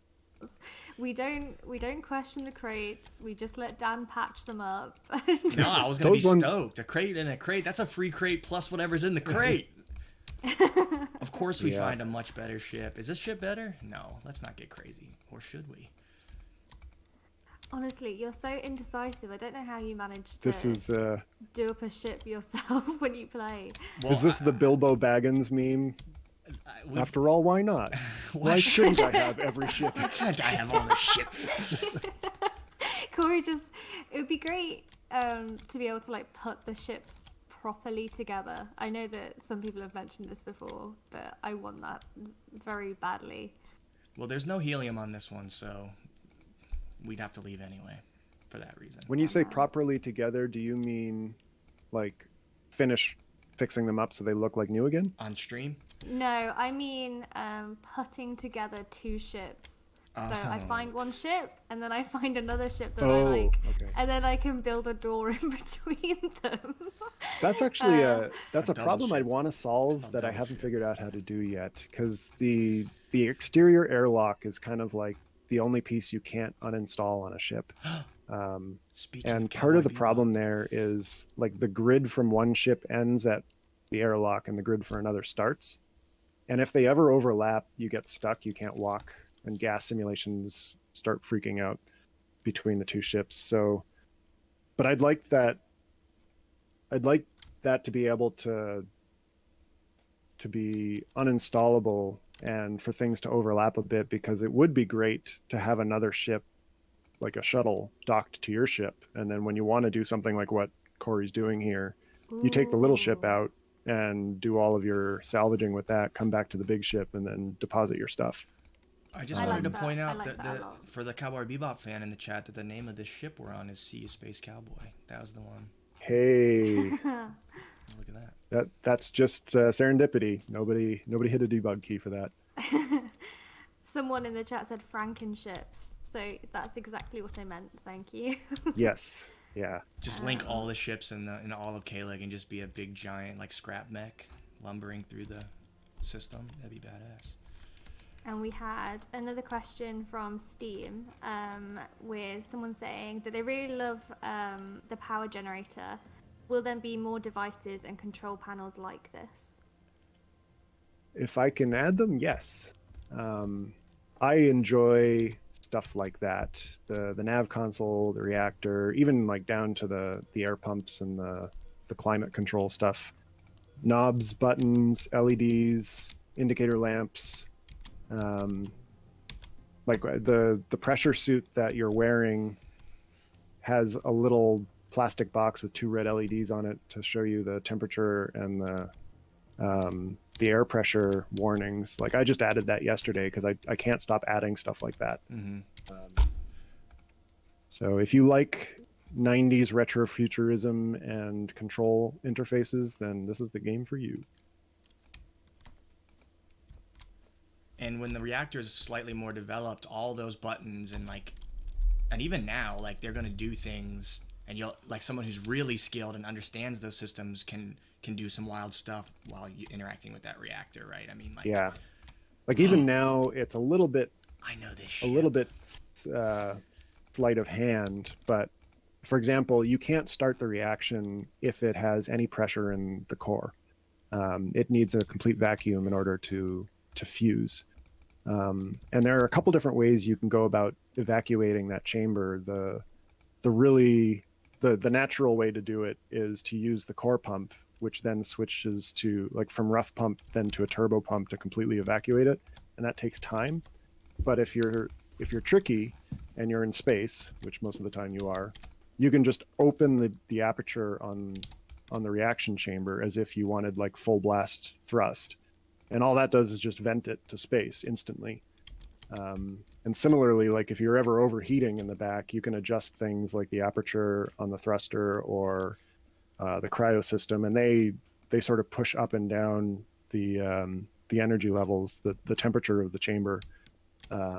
So there will be kind of tricky ways to get around problems even within that system.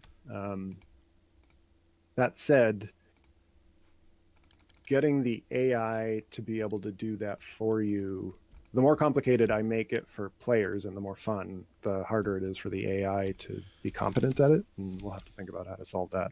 I would guess this is where the helium was on this ship. Because looks like somebody took it. Yeah, some bastard.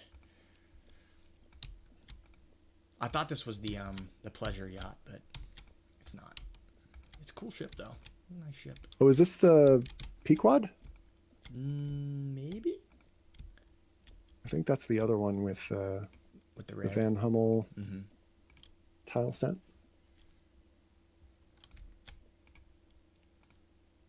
Yeah, I could hear Corey getting excited when he saw the red like carpet. He's like, "This is it. This is what I've been waiting Nice. for." I designed.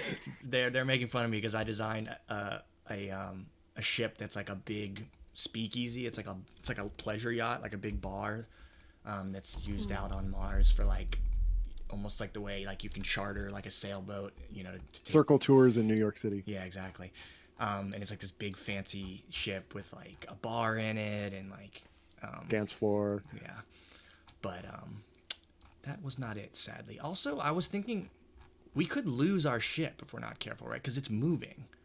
But I guess. Do you know where it is? I mean, does anybody know where we parked? It was right there, but I don't know where it is now. I mean, it's labeled, so it shouldn't be that hard to find theoretically. Is it inside the asteroid now? First Maybe? of all, what was it called? It was called. It was making the necessary arrangements, I think. Oh, are you sure? Because that's this. Wait, one. you're targeting it. Yeah. So that's it. Okay. Cool. Well, there it is. So is it moving the other way now? Oh, because you did a short burst while you were docked with it, and you probably changed its vector. Oh no, it's all the way down there. Okay. This is like Are the we sure space that's version of when you park your car and then you forget which floor you parked your car on. Yeah. We're at the shopping mall parking lot now, and Is that the one making the necessary arrangements? I think it was. That was the one that you yanked the parts off of. What's other the name one, of the one we installed it on is the question. Tardigrade is next door to the one that you were trying to retrofit, but then you drifted north, if you'll excuse the cardinal direction. Does anybody remember in chat what the name of our ship was? It seems like the kind of thing I should have remembered. I think it's probably crashed into the station, or into the asteroid, because it was going that way, wasn't it? Come on. It was sort of going that way. Well, the pod that you're on is called the Rest of the Fucking Owl.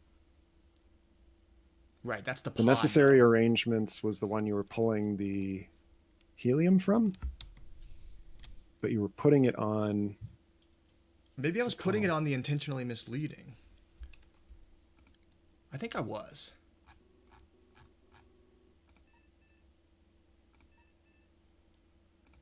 Well, is the Intentionally Misleading an ibex? Oh yeah, Naiba makes a good point. If it drifted far enough so that the asteroid is blocking your line of sight, you also won't see it. But there's, like I don't think could it go went around to the other side. I don't think it could have made that curve though. I think it looks like I think it ran into the asteroid.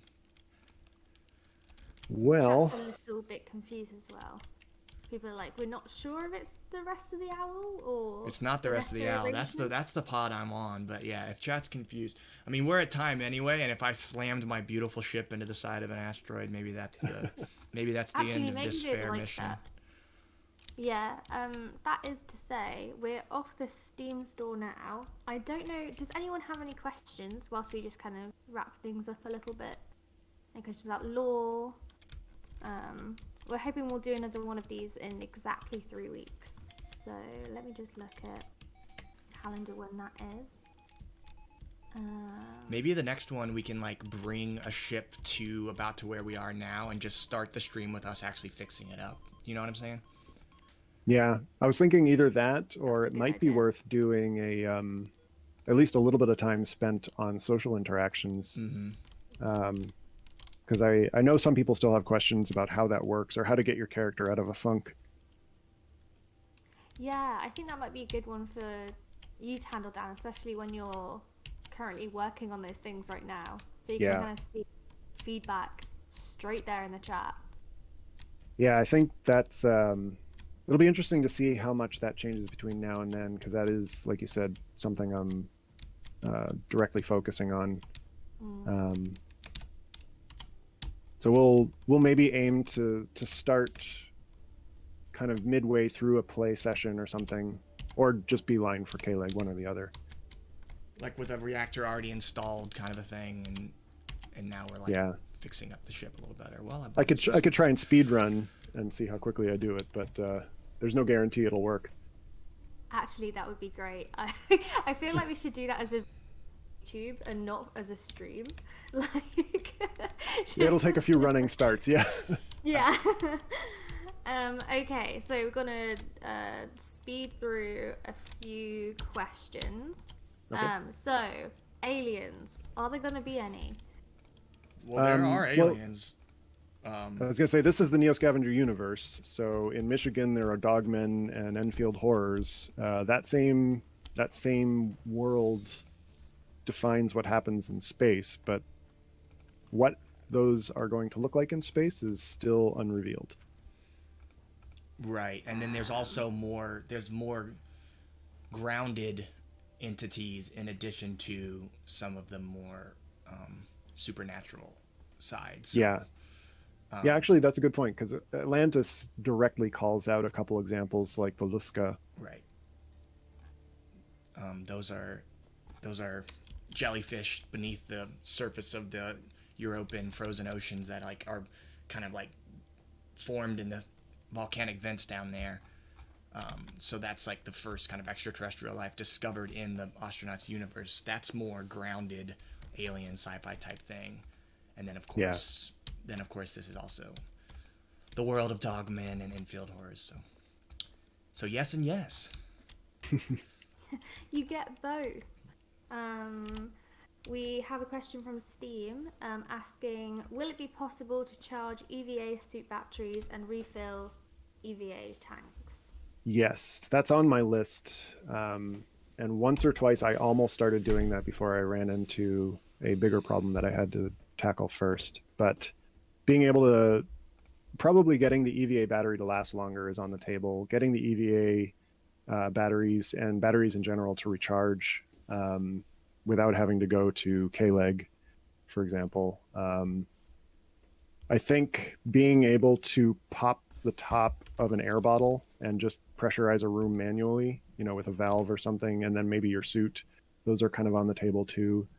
So yeah, a lot of those sort of quality of life things or like hacks, I would like to be able to unlock for people. But you often gate those things behind actual mechanics too, right? Like, you got to find the bottle, right? Or Yeah, I mean, like if you're, I hesitate to say smart enough, if you're resourceful enough to think, oh, what happens if I just open this canister in this room? I won't say you have to be level 2 to do that. You'll just do it. But you do have to have the equipment to do that, or like if there's some sort of skill requirement that would prohibit you from being able to do, or let's say strength, if you weren't able to open something because you weren't strong enough, there will be things like that too.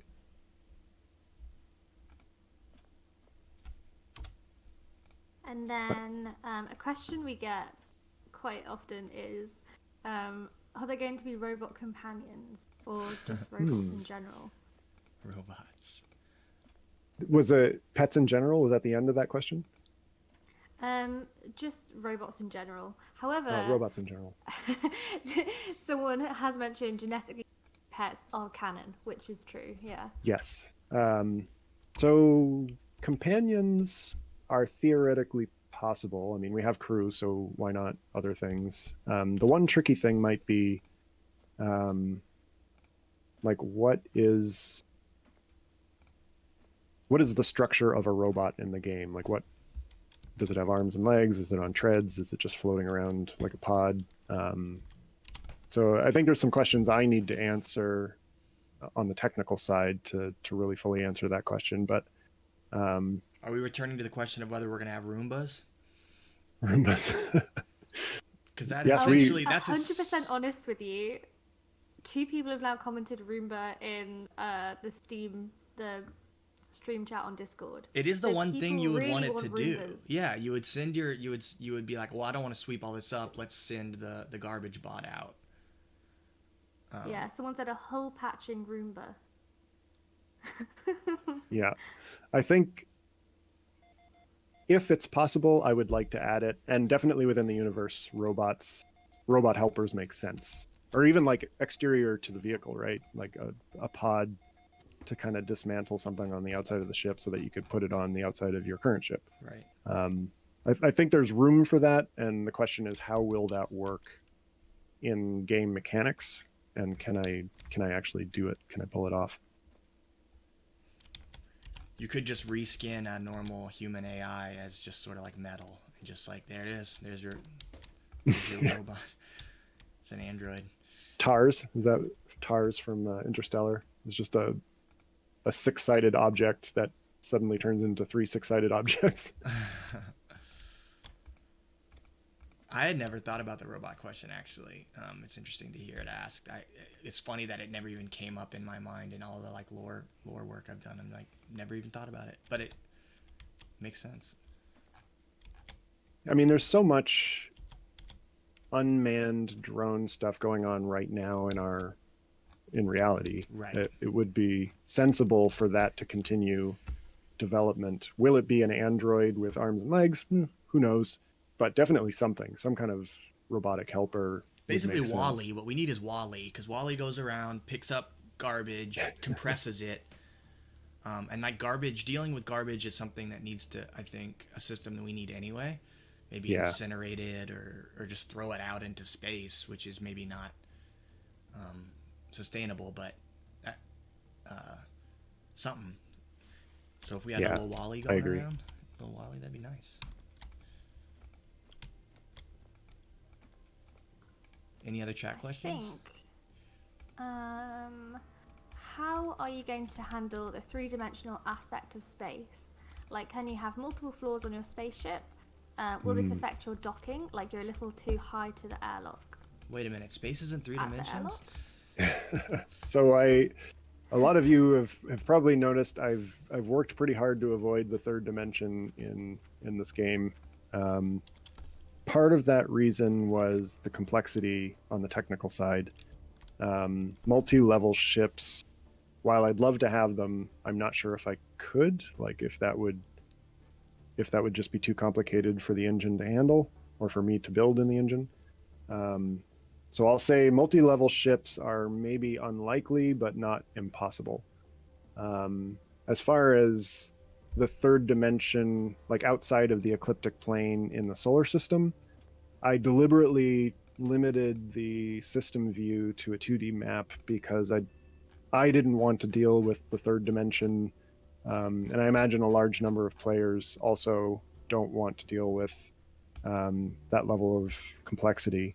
I tried to bake in as much realism to the 2 dimensions that are there so that at least it felt like a reasonable approximation for the kinds of things you'd be doing in Spade. There's still Newtonian physics and inertia and reaction mass, and you still need to have some piloting skill to do things. And in fact, the original version of the docking UI did have X and Y axis alignment, as well as rotation of the ship in one axis. But for the purposes, after I showed it at PAX, for the purposes of the demo, I turned off the Y-axis because frequently what happened was the player would be horizontally aligned with the docking ring and just ever so slightly off on the Y-axis, and they'd be like, it's broken, it's not working, I can't dock. And I think that could be solved with better UI, but how much did it actually add at the time to be able to do both dimensions? It didn't add a lot. Most of the people were fine with just doing a single axis of rotation. So I would leave that Z dimension out of the game as long as possible, because there are so many other things I want to do. The combat, the system for sensors and detection, zero gravity, fire, like there's so many other things I'd love to get into before I even try and tackle a third dimension. Yeah, the balance you're always doing in a game like this, especially as a solo dev with partners as Dan is like, realism versus like fun, right? Because this is a game. At the end of the day, it's not like a space simulator that's going to be NASA's going to use, right? So like you're always making this decision of like where can we cheat reality to kind of like make things more interesting as a game without kind of which corner can I cut? Right, exactly, without breaking the integrity of the entire like the entire whatever universe here.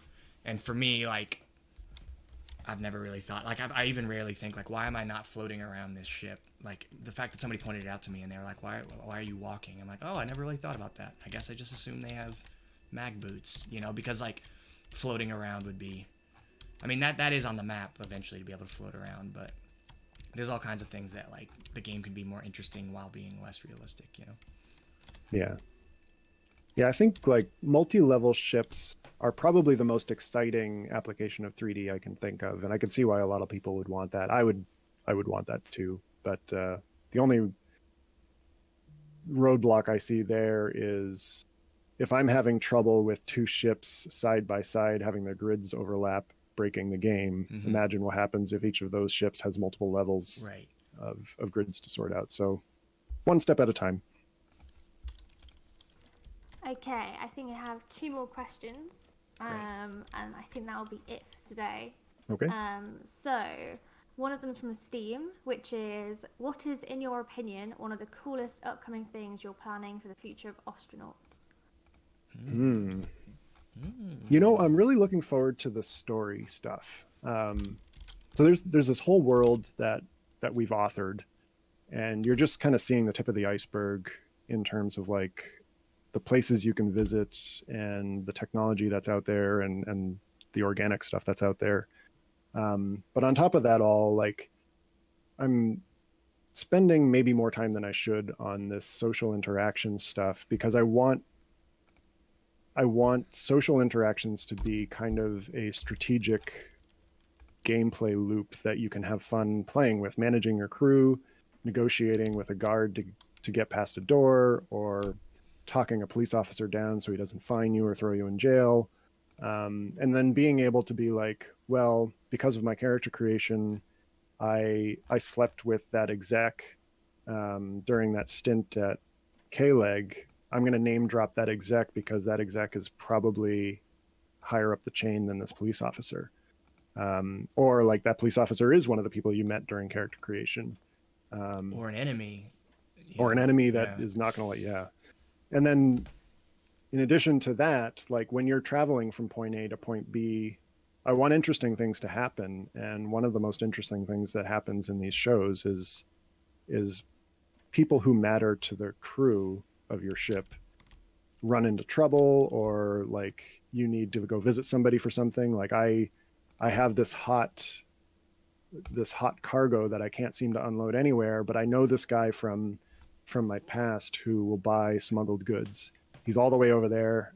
I guess that's where I'm going to go. I'm going to see if I'll sell it to him. Mm-hmm. So like navigating that kind of social network, I'd really like for that to pan out the way I have it pictured, because I feel like that's the other thing about Firefly, The Expanse, and Cowboy Bebop that a lot of games they miss. You know, they've got the simulation stuff down and it's like perfect simulation, but it's hard to model the kind of social, the drama and the social reactions and interactions. Yeah, I feel the same way. Like the emergent storytelling that's possible in this framework, because all the time that the dev time has brought the game to the point where it's sort of like surface playable and like, you know, interesting. I mean, I enjoy playing it. I play it often, but the future work is populating the world with enough randomization that like stories emerge out of the interaction of those random elements, right? So if you think about Neo Scavenger, you know, the stories that emerge are like basically purely randomized by the elements colliding, right? Like I was like out too late and it got dark and then I didn't have any food left and then I stumbled upon two cultists and I beat one to death. Like that's not a scripted event that anybody sat down, but instead it only existed in that one playthrough because of how the random elements collide, right? So as soon as we start building more life into the system, like you're talking about, Dan, like kind of leveraging the relationships and placing people inside other derelicts and flying people around, like the stories kind of like present themselves in really you uninstall ways. The door on the Ibex and there's a guy on the other side going, what are you doing? Yeah, he's like, I got here first, buddy. Comes at you with a wrench. Yeah.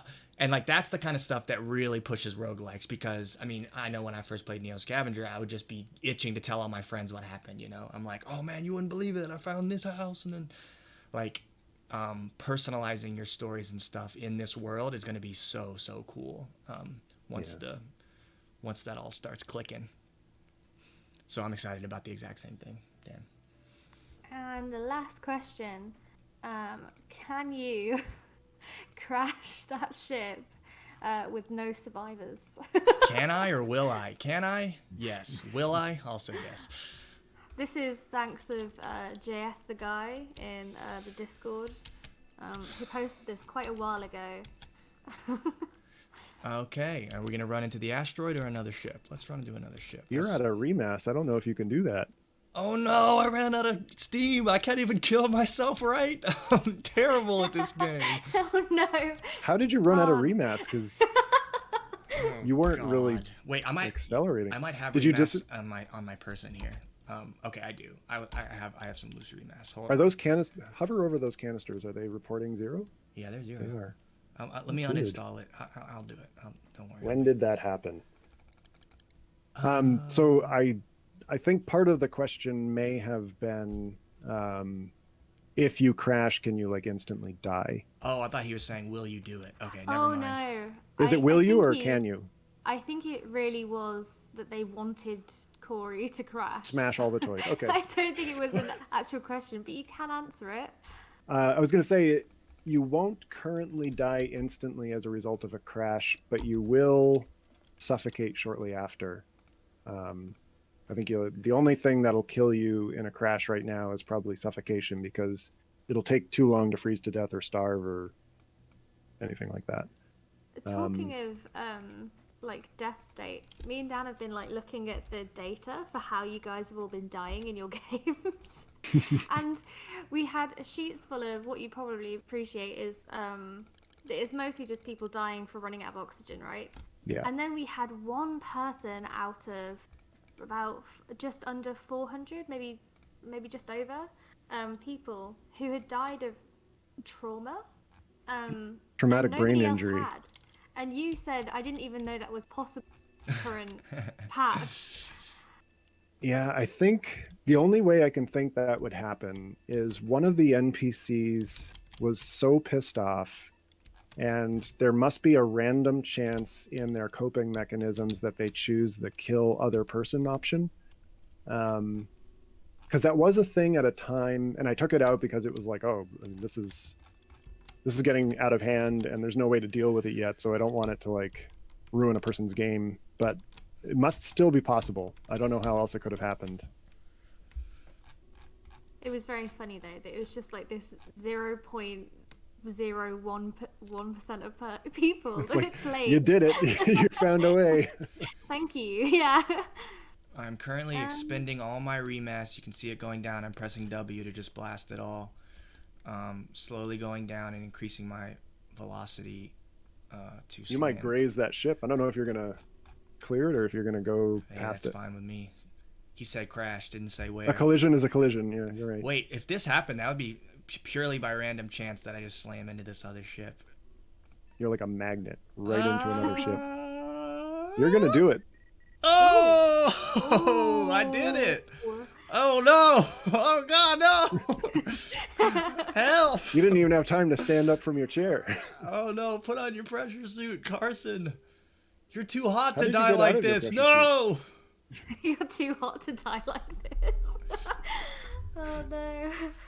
Seal in the vacuum. Oh, God. That's going to be even worse. I didn't realize how sad I would be about seeing Carson go like this. Well, You just got so attached over the last 2 hours. I'm going to die in my favorite suit.